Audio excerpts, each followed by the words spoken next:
तो what is recruitment, जो आज हम बात कर रहे हैं, आज हमारा जो टॉपिक है रिक्रूटमेंट क्या होता है।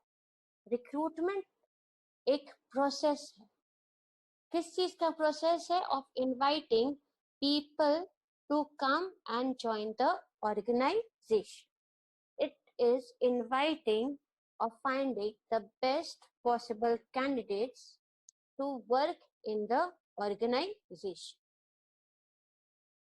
और जब भी रिक्रूटमेंट कहते हैं तो दो चीजें होती हैं। एक तो इंफॉर्मेशन देते हैं कि हमारे यहाँ वैकेंसी है आई और आके ज्वाइन कीजिए, और दूसरा उसको मोटिवेट करते हैं कि आके वो हमारी ऑर्गेनाइजेशन ज्वाइन करे। तो रिक्रूटमेंट हमेशा दो ऑब्जेक्टिव होता है, first is information and second is motivating the person, stimulating the person to come and join the organization. So when we define recruitment, हम क्या कहते हैं? The object of recruitment is to attract potential employees. Potential जो capable और competent दोनों हो, तो potential employees with the necessary characteristics or qualification in the adequate number for the jobs available. तो रिक्रूटमेंट एक तरह का इनविटेशन है to the public to come and join the organisation, और कोई भी नहीं जिसके पास वो रिक्वायर्ड क्वालिफिकेशन, रिक्वायर्ड एक्सपर्टाइज होती है, वो आके ऑर्गेनाइजेशन को ज्वाइन करता है। अब जब हम कहते हैं रिक्रूटमेंट, तो रिक्रूटमेंट के दो सोर्सेस होते हैं। There are two sources of recruitment. First is external sources. The first one is external sources.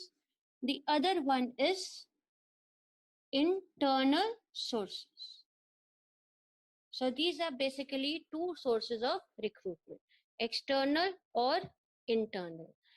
External जब हम बाहर से, ऑर्गेनाइजेशन के बाहर से लोगों को इनवाइट करते हैं कि वो ऑर्गेनाइजेशन में आए और उसे ज्वाइन करें, तो वो एक्सटर्नल सोर्सेस कहलाते हैं। इंटरनल क्या होता है? जब हम ऑर्गेनाइजेशन के विद इन वैकेंसीज भरते हैं, वो हो गया इंटरनल सोर्सेस। ओके, तो आज हम लोग बात करेंगे अभी इंटरनल सोर्सेस की, जब हम वैकेंसीज भरते हैं from within the organisation. Internal sources basically दो होते हैं, ठीक? दो सोर्सेस होते हैं।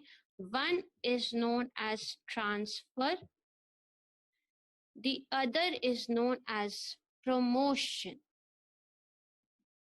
ठीक है?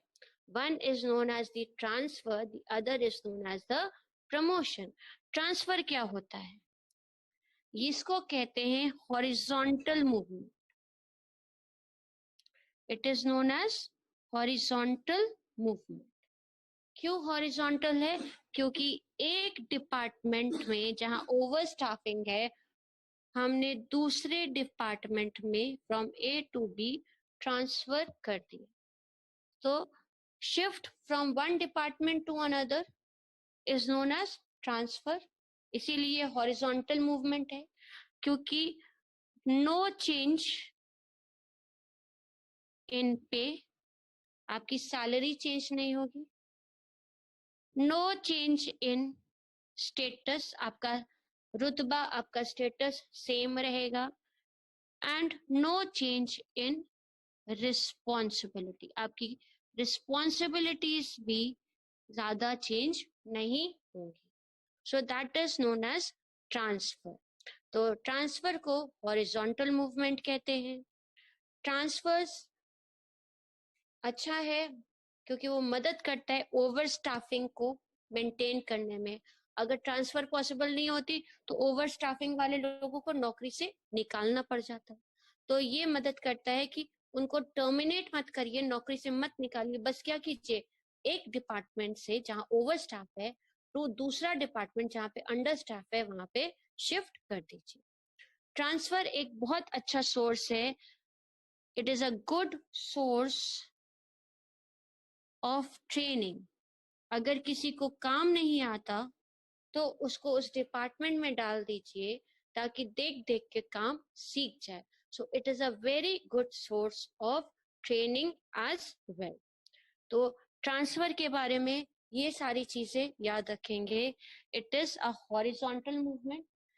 It involves a shift of person from one department to the other department. There is no change in pay. There is no change in status. There is no change in responsibility.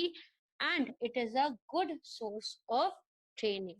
So these are the points related to training as transfer. अब हम लोग बात करेंगे promotion की. Promotion क्या होता है? Promotion क्या होता है कि अगर ए इस स्टेटस पे, इस पोजीशन पे काम कर रहा है और बी इस स्टेटस पे काम कर रहा है और सी इस स्टेटस पे काम कर रहा है और सी किसी वजह से नौकरी से चला जाता है या रिटायर हो जाता है, तो सी की पोजीशन खाली हो जाती है.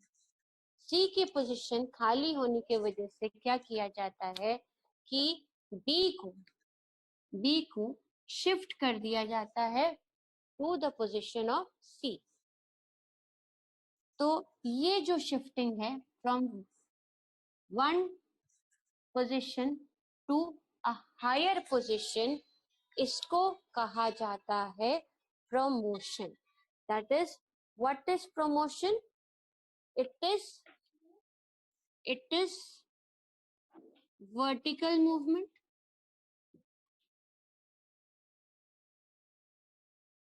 क्यों vertical movement? Because it involves shifting of an employee from his position to a higher position. तो ये vertical movement है. It leads to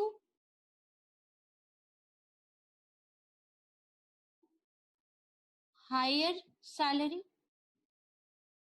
जिसका प्रमोशन हुआ उसका, क्योंकि एक लेवल आगे गया तो सैलरी इंक्रीज हो जाएगी. Leads to higher status. उसका रुतबा, उसकी पोजीशन बढ़ जाएगी. साथ साथ रिस्पॉन्सिबिलिटी भी बढ़ जाएगी. So it leads to increased responsibilities.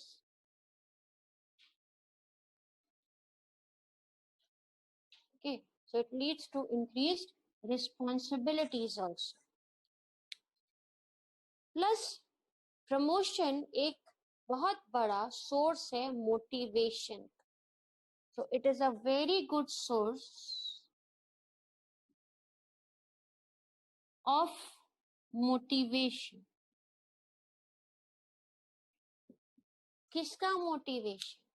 जिसको आपने प्रमोट किया उसका मोटिवेशन बढ़ जाएगा कि अब मेरी स्टेटस बढ़ गई, मेरी सैलरी बढ़ गई, मेरी रिस्पॉन्सिबिलिटी बढ़ गई, तो वो मोटिवेटेड फील करेगा.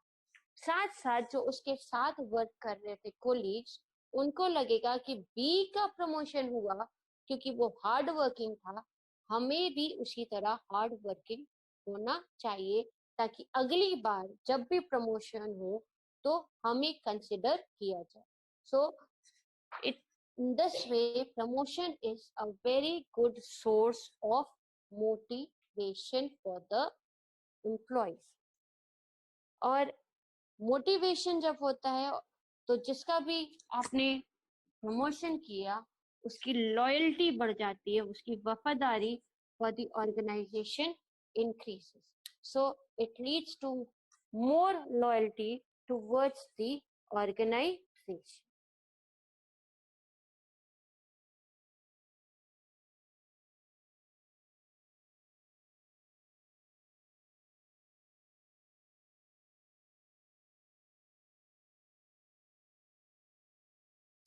Okay, अब हम लोग बात करेंगे कि what are the merits of internal sources, क्या क्या फायदे हैं इंटरनल सोर्सेस के।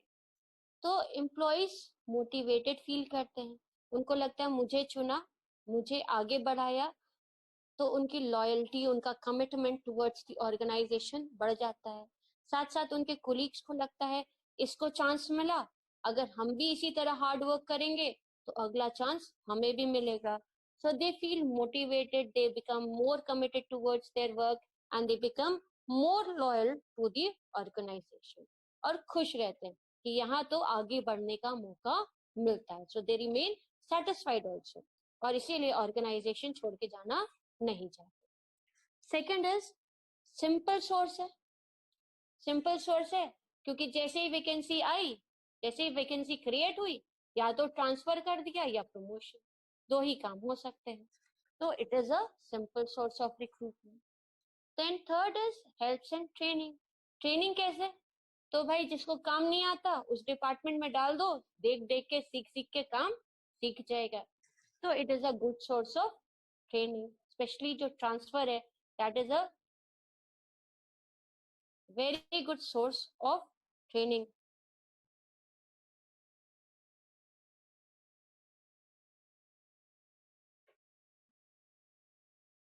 सो it is a good source of training.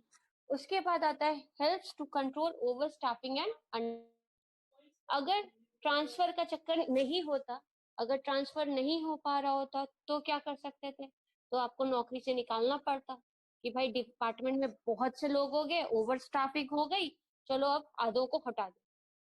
लेकिन क्योंकि ट्रांसफर पॉसिबल है, क्या किया, जहाँ पे ओवर स्टाफ थे वहां से लोगों को हटा के जहाँ पे अंडर स्टाफ है वहां पे शिफ्ट कर दिया।